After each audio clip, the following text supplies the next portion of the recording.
Strawberry ফলটা আমরা সবাই চিনি।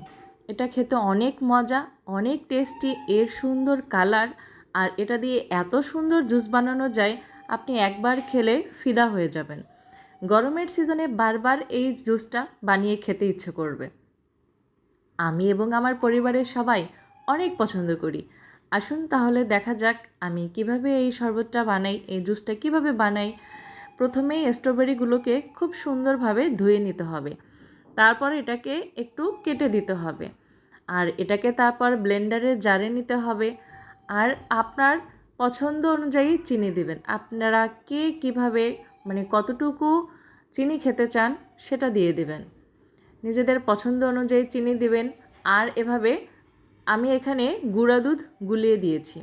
আপনারা চাইলে গরুর দুধ জাল করে ঘন করে নিতে পারেন, তাহলেও এটা অনেক ভালো লাগবে।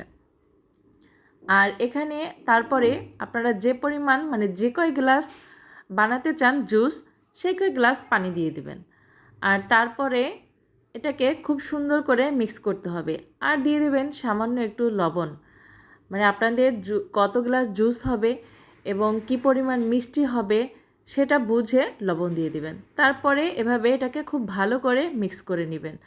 আর এটা যখন মিক্স করা হয়ে যাবে তখন চেক করে দেখে নেবেন চিনি এবং লবণের পরিমাণ ঠিকঠাক আছে কি না, বা দুধের পরিমাণ আর একটু দিতে হবে কি না। এ সব কিছু ভালো করে চেক করে নেবেন। এই যে দেখেন, আমি একটু চেক করে নিচ্ছি। আমার কাছে মনে হচ্ছে সব কিছুই ঠিকঠাক আছে, একদম পারফেক্ট। তাই এখন এটাকে আমি গ্লাসে পরিবেশন করে নিচ্ছি।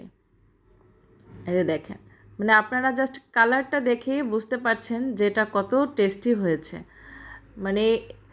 এর সাথে আরও আইসক্রিম মিক্স করতে হবে। এই যে দেখেন, এখন এর সাথে আমি আইসক্রিম দিয়ে দিচ্ছি, যে কাপ আইসক্রিম দিয়ে দিচ্ছি। আপনারা এভাবে যে কোনো ভ্যানিলা আইসক্রিম বা যে কোনো দোকান থেকে আপনারা কাপ আইসক্রিম পেয়ে যাবেন, ভ্যানিলা কাপ আইসক্রিম, সেটা দিয়ে দিলেই চলবে। এভাবে একটু মিক্স করে নেবেন। অনেক টেস্টি, অনেক টেস্টি এই জুসটা। আপনারা এভাবে একবার খেলে আপনাদের বাসায় বাচ্চারা হোক, বড়রা হোক, সবাই খুব খুব টেস্টি মনে করে খাবে। একদম এত টেস্টি যে আপনার জিভে লেগে থাকবে। আর ইফতারে চাইলে আপনারা এই জুসটা বানাতে পারেন, স্ট্রবেরির এই জুসটা। আশা করি আপনাদের একদম সারাদিন রোজা রেখে ক্লান্ত শরীরে এত ভালো লাগবে, একেবারে আপনারা খুব পছন্দ করবেন। আসলেই খুব পছন্দ করার মতো একটা জুস। আর যদি ভিডিওটা ভালো লেগে থাকে তাহলে লাইক কমেন্টস করে আমার চ্যানেলটিকে সাবস্ক্রাইব করে অথবা আমার পেজটিকে ফলো দিয়ে পাশে থাকবেন। আর এভাবে মজার মজার স্ট্রবেরি জুস বানিয়ে খাবেন। সবাই অনেক ভালো থাকবেন, সবার জন্য অনেক ভালোবাসা রইল।